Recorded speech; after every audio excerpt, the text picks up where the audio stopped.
primera persona, el primer hombre que me deja en mi vida es mi papá, o por lo menos que yo lo interpreté así. Algo que hasta aventé mi teléfono y que tú dices, oye, no manches, o sea, esas son cosas que no le pasaría a una niña de 7 8 años, o sea, no hay manera de que genere ese nivel de desesperación y de enojo de por qué no está conmigo, por qué no me quiere ver, por qué no. Pero era mi apego, o sea, yo desde una edad muy pequeña empecé a experimentar un apego que no era sano. Entonces, sin duda, el apego es un tema súper amplio, podemos llevar horas hablándonos de este tema. Sin embargo, hoy en este capítulo lo que estoy buscando es que profundicemos en cuáles son esas raíces de nuestra infancia, esos sucesos, esas heridas emocionales que nos detonan el generar un apego que no es sano en nuestra vida adulta y que por consecuencia nos está llevando a tener resultados muy complejos o incluso a pagar precios altos, a entrar en cuestiones emocionales donde nos conflictuamos y al final la persona que termina pagando un precio alto somos nosotros mismos. Entonces, ¿de dónde surge este tema? Para mí el tema del apego fue muy random porque como lo he platicado ya en otros capítulos que todos han sido sucesivos aparte de mi proceso, yo generé relaciones tóxicas y uno de los factores cuando yo generé relaciones tóxicas es que yo entendí algo y es que a mí no me gustaba estar sola. Yo empecé a generar un apego muy fuerte con las personas y yo no entendía de dónde venía eso. Y en algún punto, cuando la gente me decía, es que ¿por qué no sabes estar sola? ¿Por qué no te das 3 meses? ¿Por qué si te separas de alguien en menos de un mes estás con alguien nuevo?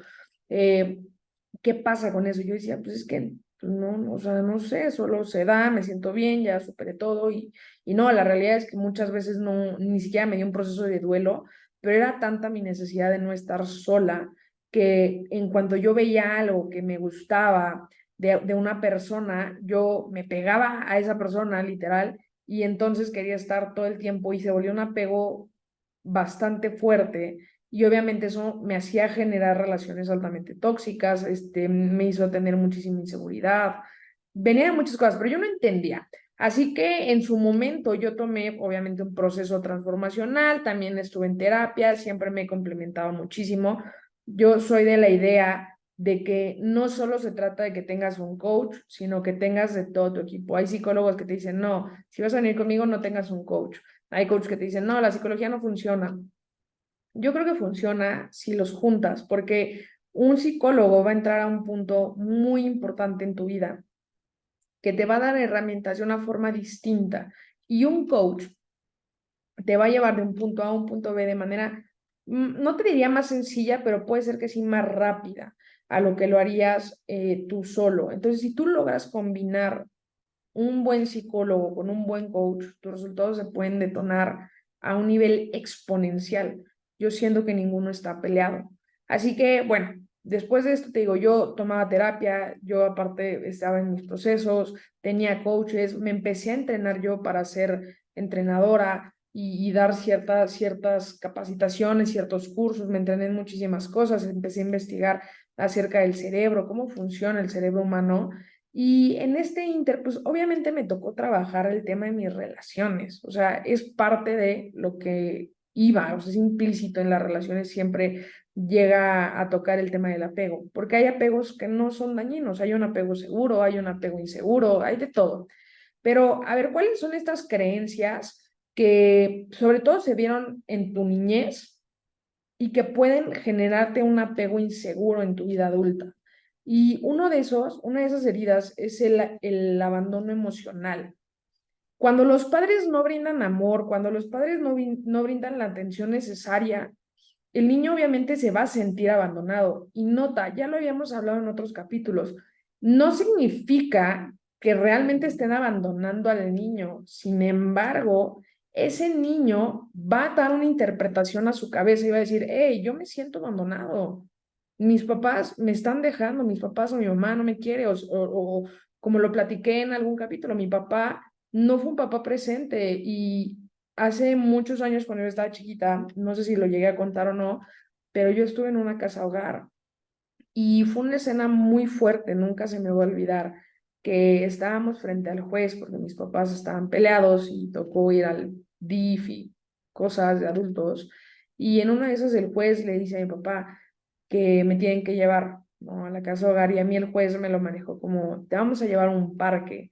Y yo lo que hice fue que tomé el brazo de mi papá, lo abracé y lo agarré súper fuerte y yo decía, no, yo no quiero ir al parque. Y en eso entran unas personas a la oficina y me jalan y mi papá quitó su brazo. Mira, Pris de 5 años se sintió muy mal. Pris de 5 años se sintió abandonada completamente, se sintió traicionada. Pero ponte a pensar, si tú hoy eres adulto, tienes hijos y te toca estar en una situación así, donde tienes a un juez enfrente de ti y te dicen que lo que tienes que hacer es dejar a tu hijo y se tienen que llevar a una casa hogar. Pues sí, me queda claro que va a haber personas que van a decir, pues agarro al niño y salgo corriendo, pero la verdad es que eso es poco probable que pase y te vas a meter en más problemas. Cuando un juez te dice que tienes que hacer algo es porque lo tienes que hacer, por algo es la autoridad, nos guste o no nos guste. Entonces, ¿tú crees que mi papá me quería dejar? ¿Tú crees que mi papá quería que yo estuviera en una casa hogar? Al final, esa fue una consecuencia de dos adultos que no sabían hablar y yo estaba haciendo un daño colateral. Pero, ¿tú crees que incluso mi mamá o mi papá querían que yo estuviera ahí? Por supuesto que no. Si yo les hubiera preguntado, oye, ¿lo hiciste con plena conciencia de que iba a pasar esto? Me hubieran dicho que no. Pero Pris de 5 años interpretó que su papá la abandonó. Y después de esto viene lo de la violación, que sí lo platiqué en el capítulo de relaciones tóxicas. Si no lo has escuchado, ve a oírlo, es muy bueno ese capítulo. Pero, ¿qué pasa? La primera persona, el primer hombre que me deja en mi vida es mi papá, o por lo menos que yo lo interpreté así. Entonces empezó a generar una herida muy fuerte. Y yo empecé a buscar una figura paterna en muchas personas.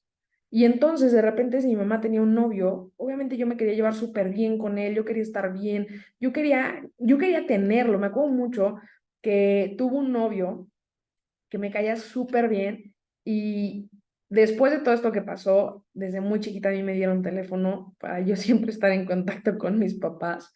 Y me acuerdo mucho que en ese teléfono tenía guardado al novio de mi mamá y siempre le marcaba. Y cuando él no me marcaba, yo me enojaba muchísimo. Una vez me acuerdo que hasta aventé mi teléfono y que tú dices, oye, no manches, o sea, esas son cosas que no le pasaría a una niña de 7 8 años. O sea, no hay manera de que genere ese nivel de desesperación y de enojo de por qué no está conmigo, por qué no me quiere ver, por qué no. Pero era mi apego, o sea, yo desde una edad muy pequeña empecé a experimentar un apego que no era sano. Entonces, una de las heridas, pues es esta, viene del abandono emocional. Otra de las heridas que puede fortalecer el que tú tengas un apego que no es sano para ti es el abuso emocional. Y el abuso emocional puede incluir insultos, puede incluir críticas, humillaciones. Hay veces que como adultos no somos conscientes de lo que le decimos a los niños o incluso lo que le decimos a otras personas, porque nota, esto que te estoy diciendo obviamente se ve más reflejado en la infancia. Sin embargo, si tú en tu vida adulta tienes estímulos donde sigues teniendo abandono emocional, donde sigues teniendo abuso emocional, obviamente sigues fortaleciendo esas creencias. O sea, no solo es como que digas, ah, Pris, es que no me pasó en mi infancia. Sí me pasó ahorita, pero como no fue en mi infancia no cuenta. No, no, no. O sea, es a lo largo de tu vida, pero obviamente en tu infancia es donde más creencias vas a generar y más comportamientos vas a empezar a adaptar en tu vida para protegerte. Entonces, muchas de estas, las más fuertes o las improntas más fuertes las vamos a tener en la niñez. Pero bueno, con el abuso emocional, por ejemplo, esto de los insultos, híjole, ¿cuántas personas no ves que insultan a sus hijos, que son de pendejos no los bajan, de, ay, este güey, este cabrón, o cosas peores, cómo te critican, ¿no? Cómo hay papás que en lugar de saber manejar el tema del sobrepeso con sus hijos, solo están jode y jode y jode y chingue desde una forma súper hiriente y desde un lenguaje muy crudo, muy rudo y que ellos lo justifican como es que es amor. Se lo digo porque la amo, porque yo no la quiero ver así. Pero oye, decirle a tu hija, te ves marranísima, estás espantosa, ponte a hacer ejercicio, creo que se lo puedes decir de 1000 formas distintas, en lugar de hacerla sentir mal. O sea, al final me queda claro, el mensaje detrás del papá es que la amo, pero a ver, hay formas en las que tenemos que aprender a comunicarnos y el humillar, ¿no? Cuando tú, puede ser que alguien de tu familia te haya humillado alguna vez en tu vida, puede ser que alguien en la escuela te humilló, fue una creencia muy fuerte que improntaste en tu cabeza y a lo largo de tu vida hay personas que te han humillado, ¿no? Estas personas, por ejemplo, cuando estás en una relación donde hay golpes, al final hay una parte de humillación y esto sigue reforzando este abuso emocional. Otra de las heridas es el abuso físico, ¿no? Que ya empieza a subir de niveles donde hay golpes y a un golpe, o sea, golpes ya de manera, híjole, constante. Yo soy de la idea que para educar a un hijo no necesitas pegarle. Eh, yo, por ejemplo, si te puedo decir, no fui una niña que sufrió violencia. De hecho, solo 2 veces en mi vida me pegaron y fue una cachetada y una nalgada y me traumé horrible y creo que son 2 cosas que me costó mucho trabajo soltar con el tema de mi mamá. Fueron dos y literal ni siquiera fueron así chorros de nalgadas, no, fue una nalgada y una cachetada, me acuerdo perfecto y me acuerdo por qué fue, o sea, imagínate, tengo 28 años, imagínate qué impacto generó en mí. Y en cambio, he compartido amistad con otras personas que sufrieron violencia de manera tremenda, o sea, una persona muy cercana le quemaron la mano, la agarraban a golpes súper fuerte, vivía mucha violencia. Y fíjate qué fuerte, porque esta persona empezó a generar apego con personas que la trataban bien, porque venía de un círculo de tanta toxicidad en tema violencia que buscaba estar en un lugar donde estuviera bien, buscaba cualquier comunidad. ¿A qué me refiero en comunidad? A cualquier tipo. Por ejemplo, en algún punto estuvo cerca al tema de las drogas y yo cuando platicaba le decía, es que ¿por qué estás en eso? Y pues es que es su espacio seguro, ¿sabes? Es con quien se la pasa bien, es con quien se distrae, es con quien no está pensando en el dolor. Entonces, todas esas cosas, pues obviamente siguen estimulando el que generes. Y alguien dirá, oye, pero es que estar en un círculo de drogas no es sano. No, no es sano. Pero imagínate cómo había generado un contexto tan tóxico en casa que lo más sano que podía tener es relacionarse con gente que se estaba drogando. Y así nos podemos ir a un montón de historias súper fuertes, pero estas pequeñas cosas de verdad empiezan a afectarnos muchísimo y a la larga pues nos empiezan a dar en la torre en nuestra vida adulta. Otra puede ser pérdida de algún ser querido, puede ser pérdida de un amigo, de una pareja. Digo, me queda claro que de niños no es que vas a perder una pareja, no es que tengas al amor de tu vida a los 3 años. Sin embargo, si a una edad muy pequeña perdiste a tus papás, algún familiar que querías mucho, o incluso a lo largo de tu vida las vas perdiendo y tenías una unión muy fuerte con ellos, pues obviamente te puede llegar a generar un apego que no es sano en tu vida. ¿Por qué? Porque viene el proceso de duelo y muchas personas no trabajan este proceso. A lo largo de mi vida he tenido muchísimas personas que se han muerto, sobre todo de cáncer. La primera vez que yo conozco esta enfermedad fue con mi papá. Mi papá, pues realmente yo de convivir con él, después de lo del DIF, yo la verdad ya no quise volver a ver a mi papá. De ahí lo vi cuando tenía 11 años. No fue un buen viaje, duró creo que un mes, pero fue muy malo. Yo me la pasé peleando porque yo iba enojada, mi papá ya tenía cáncer, pero yo iba a cobrarme. O sea, yo dije, no, no, no vengo a ser a la hija amorosa. O sea, yo vengo a que me rindas cuentas tontamente. Y de ahí me voy, termino muy mal con mi papá. Y cuando cumplo 13 14 años, él ya estaba muy grave. A mí me nace ir a Canadá. Me acuerdo perfecto que voy para allá, paso pues mi cumpleaños número 14 con él y con mi mamá, y fue un viaje muy bonito donde hablamos de muchísimas cosas, pero realmente ese viaje duró 6 meses. Entonces yo te puedo decir, con mi papá yo conviví 6, 7 meses, o sea, no, no fue más de eso, no te puedo decir que fue la gran pérdida, fue una pérdida importante porque era mi papá, pero yo no le pude llorar como si fuera mi papá. O sea, le lloré a un familiar, no sé si me explico. En cambio, cuando se muere mi abuela materna, O sea, se muere mi papá, después se muere una tía que fue de un cáncer diferente, después la mamá de mi mamá, y cuando se muere la mamá de mi mamá, fue de las muertes más fuertes que he tenido en mi vida, porque aparte era con mi segunda mamá, era esa persona que siempre estaba ahí para apapacharme, para darme amor, para abrazarme. Mi mamá fue una persona que trabajó mucho tiempo para darme un nivel de vida bueno, para que no me faltara nada. Y mi mamá en mi vida realmente jugó más un papel de proveedor cuando yo era chica. No, ella buscaba darme para que con lo que me diera yo estuviera bien. Y quien siempre estaba conmigo era mi abuela.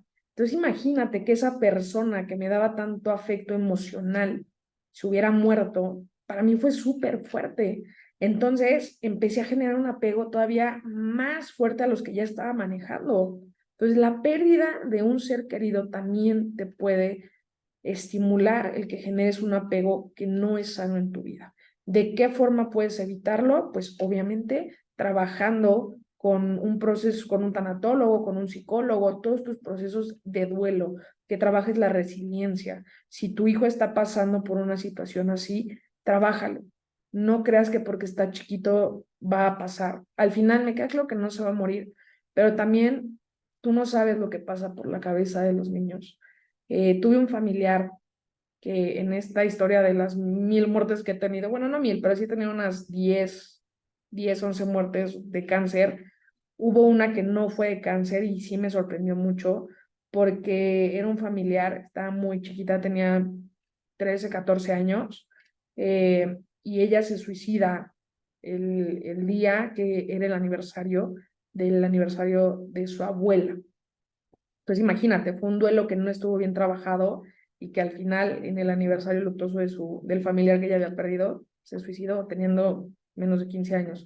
Entonces, tú no sabes qué pasa por la cabeza de los niños, trabájalos, porque de verdad puede tener consecuencias fuertes. Luego, otra de las cosas, la negligencia emocional. Cuando los padres no abordan de buena forma este apoyo emocional, cuando el niño se siente incomprendido, cuando el niño ya empieza a generar temas de ansiedad, un apego con ansiedad, cuando ya empiezan a volverse dependientes. Entonces, estas son pues 5 heridas emocionales, si lo podemos concretar así, que si nos han pasado en nuestra vida, sobre todo en la niñez, estimulan demasiado el que estemos generando un apego que no es sano. Pero ahora, ¿cómo se ve el apego en distintas áreas de nuestra vida? O sea, ¿cómo se ven los sentimientos, en nuestros comportamientos, en una dinámica de relación? ¿Cuáles son las consecuencias emocionales? ¿Cuál es el estilo de comunicación de un apego sano y de un apego tóxico? Entonces comenzamos con esta parte que para mí es súper importante. De hecho, voy a hacer una tabla acerca de esto y te la voy a poner con un test que vas a poder descargar en mi Instagram, así como en el del ego, que había un ebook. Acá como tal no va a ser un ebook, pero sí va a ser un pequeño archivo con el que puedas contestar unas cuantas preguntas y te voy a dejar esta tabla que voy a hacer con lo que te voy a explicar ahorita, que se me hace de muchísimo valor. Y lo primero es, en el tema de los sentimientos, ¿cómo se ven los sentimientos en un apego sano y en un apego tóxico? En un apego sano, los sentimientos son amor, confianza, seguridad, autonomía, mientras que en uno que no es sano es ansiedad, miedo, inseguridad, dependencia emocional. Si te das cuenta, es todo lo contrario. Obviamente hay más, pero quiero darte un poquito de los otros para que vayas teniendo un poco de carnita para empezar a trabajar sobre este tema. En el tema de los comportamientos, ¿cómo nos relacionamos? Bueno, un apego sano, obviamente está el cuidado mutuo, está el respeto, está la comunicación asertiva, está un espacio personal, no te da miedo esta parte del espacio personal. En cambio, del otro lado, eres una persona que controlas, eres una persona que manipula, que tiene celos, que abusas emocionalmente de las personas. Y pregúntatelo, es más, tan fácil, ¿qué tan celoso o celosa te consideras? Hay personas que su nivel de celo de verdad, híjole, los rebasa por completo y en qué decisiones se meten. Y peor tantito, que hay personas que saben que su pareja es súper celosa, celoso y lo soportan. Hace unos días estaba viendo un video en TikTok que de verdad me pareció de la cosa más espantosa que he visto y que de verdad me daban ganas de escribirle en los comentarios al chavo de, güey, toma terapia. O sea, ahí el que de verdad debe tomar terapia es tú, porque era un chavo que le iba a pedir matrimonio a su novia y pues el chavo lo organizó de esta forma. Iban en un centro comercial, él iba con su novia, iba a subir las escaleras eléctricas y su novia es tan celosa que se le hizo una buena idea contratar a una chava que bajara en contra de las escaleras eléctricas para que cuando ellos se encontraran, la chava que había contratado le tomara la mano al novio. Seguramente has visto ciertos videos así en las redes. Y entonces cuando ella le toca la mano, se voltea la novia celosa, se baja en contra de las escaleras, o sea, si ellos estaban subiendo en las escaleras eléctricas, ella se aloca y va en contra hasta bajar las escaleras y pues la chava se espanta obviamente a la que contratan, se va corriendo porque el chavo le dijo, te vas corriendo hasta el restaurante y ahí es donde le vamos a dar el anillo. Entonces se va corriendo hasta el restaurante donde le van a dar el anillo, obviamente la novia no sabe, se va toda loca, encabronada. En el camino encuentra una piedra que se la quiere aventar a la chava esta, va corriendo súper tóxica la morra, llega al restaurante y ya que se la va a agarrar a trancazo, dice, no, espérate, espérate. Obviamente el novio iba corriendo atrás de todo esto y va con la chava y le dice, no, no, no, tranquila, es que mira, y la chava a la que contratan le da el anillo y el cuate se hinca y le pide matrimonio y dije, brother, no manches, necesitas terapia. O sea, no puedo creer que sepas que tu novia es tan celosa que incluso hasta una pedida de matrimonio lo organices queriendo fomentar y fortalecer los celos. O sea, si así estás en tu relación, imagínate algo que según quieres tener toda tu vida, qué espantoso. O sea, de ahí te das cuenta también el nivel de apego que tienen, ¿no? Pero puedes llegar a hacer cosas a veces irreales.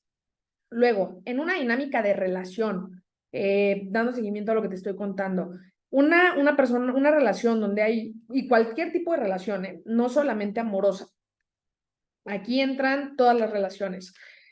Con un apego sano, hay un equilibrio, o sea, se genera un equilibrio muy claro, sobre todo en la independencia y en la cercanía. O sea, saben nivelarlo perfectamente.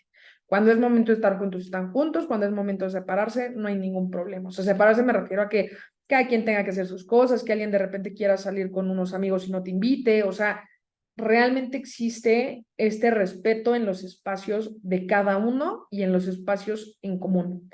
Hay un apoyo mutuo, hay un crecimiento personal, hay respeto, ¿ok? Hay buena comunicación, hay comunicación efectiva.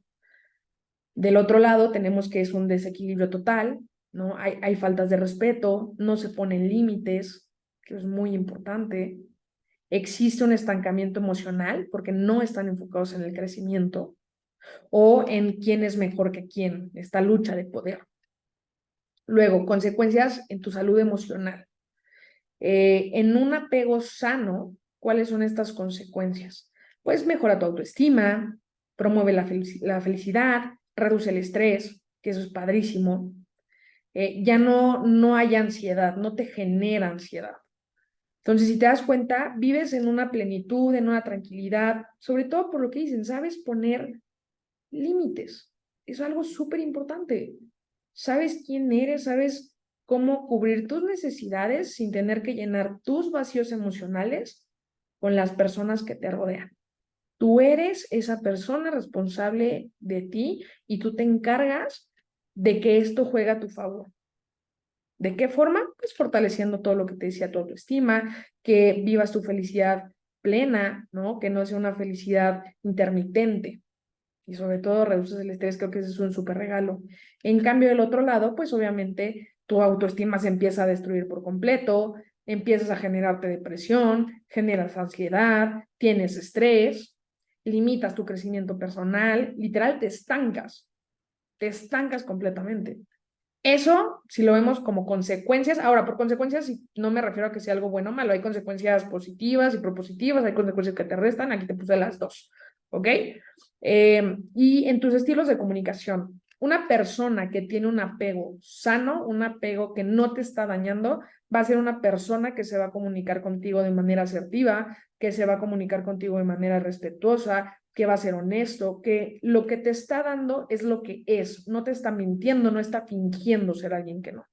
En cambio, del otro lado, una persona que tiene un apego inseguro va a ser una persona que es pasiva, agresiva, pasivo-agresiva, manipuladora, que es poco clara, que no sabe poner límites, que no sabe expresarse de manera correcta, que tiende a gritar para ser más escuchado o escuchada.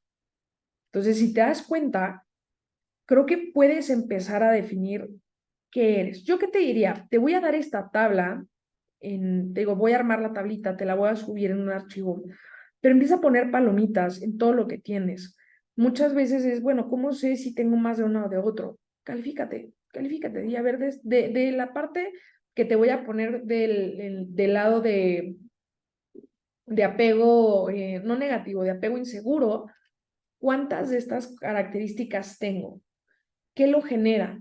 De lo positivo, del apego seguro, ¿cuántas tengo? No tantas. Y tengo más de este lado que de este, ok, ¿qué me toca trabajar? De este lado no tengo tantas, ok, ¿cómo hago para que siga reduciendo esa lista y tenga más en el lado de un apego seguro? Entonces, el juego de esto es que estés trabajándote todo el tiempo, que aprendas a identificarte, que aprendas a escucharte. Es muy fácil querer buscar personas que llenen los vacíos que tenemos, pero pagas un precio muy alto. Hay personas que te pueden amar profundamente, que se mueren de ganas de estar contigo, pero tú tienes tantos huecos que de verdad no hay persona que pueda llenar los vacíos que tú tienes.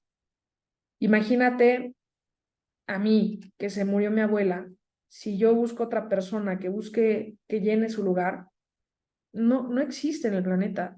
Y puede haber personas que me recuerden mucho a mi abuela, que me quieran muchísimo, que me quieran dar amor, que me quieran dar, que me quieran cocinar, que quieran pasar cosas que pasaban con mi abuela, pero no es mi abuela.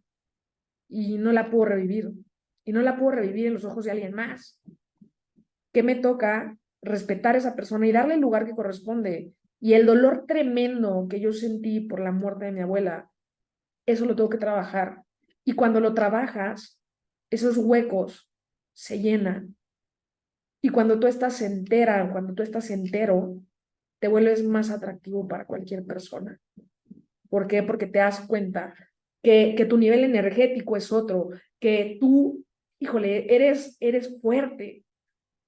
Para mí una persona fuerte son esas personas que saben ser flexibles, son esas personas que se han trabajado tanto que cuando la gente llega y les dice algo queriendo ofenderlos, ellos se dan la vuelta y dicen, ya lo sabía, gracias. O lo ignoran y se les resbala y no les pasa nada. En cambio, de repente vemos otras personas en la calle que se ven súper fuertes, con un carácter, los famosos mecha corta, que les dices algo y explotan en 3 minutos. Esa persona no es fuerte, esa persona ni siquiera tiene un carácter fuerte, tiene un carácter débil.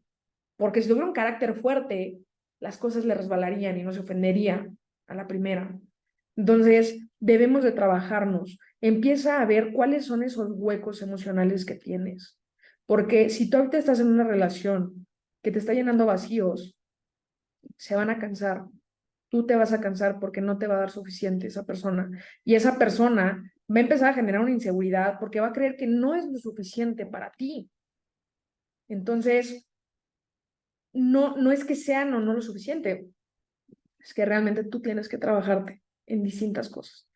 Y al revés, si tú le estás llenando el vacío a alguna persona, deja de llenarle vacíos, porque nunca lo vas a llenar y no significa que no sea suficiente, es que no te toca. Cada quien somos responsables de llenar nuestros propios vacíos. ¿Para qué? Para empezar a generar relaciones donde no tengamos apegos, apegos sobre todo, obviamente me refiero a apegos tóxicos, que no generemos relaciones tóxicas, que empecemos a sanar nuestras emociones. Todas nuestras emociones existen para algo y tienen una función, pero no queramos darle más de lo que les toca, no queramos darle más espacio. Si no existiera la tristeza, no podríamos identificar la felicidad. Si no existiera la oscuridad, no sabríamos cuándo estamos en la luz. Así es fácil, todo tiene un complemento. Deja fluirlo, no quieras darle más fuerza de lo que no requieren y de lo que no necesitan las emociones y ciertas características en tu vida. Por favor, comienza a trabajarte. Entonces, te voy a dejar en mi link de Instagram este documento para que lo puedas descargar totalmente gratis y voy a estar muy feliz de estar compartiendo contigo los siguientes capítulos. Si tú me quieres compartir en Instagram lo que hiciste en este artículo que te voy a dar, me quieres etiquetar en una historia, yo feliz de la vida de ver cómo estás empezando a trabajar con este podcast, La vida que quieres vivir. Hoy tuvimos el capítulo 6, el capítulo del apego, y se vienen otros 3 que van a estar muy buenos. Estoy muy feliz y agradecida de poder estar contigo, compartir un ratito más, una semana más estando contigo. Y también muy feliz porque seguimos creciendo, ya van más de 12 países en los que estamos, no puedo estar más feliz. Muchísimas gracias. Y recuerda lo que siempre te digo, todos vamos a pagar un precio. Todos quieren una vida chingona. Nadie quiere una vida mediocre. Todos quieren una vida chingona, con plenitud. Cada quien puede interpretar chingona como quiera, ¿vale? Hay chingones diferentes. Pero lo que la gente no está dispuesta es a pagar el precio que esa vida requiere. Tú mereces una vida chingona, tú mereces hacerlo, pero tú eres capaz de lograrlo. Pero si tú no te pones en acción, si tú no estás dispuesto a pagar los precios que conlleva una vida chingona, te vas a estancar. Y créeme que llevar una vida ordinaria, una vida común, también pagas un precio. Y los beneficios son inmensamente abismales. Así que ponte en acción y te veo la próxima semana en un capítulo más de este podcast, La vida que quieres vivir. Te mando un saludo.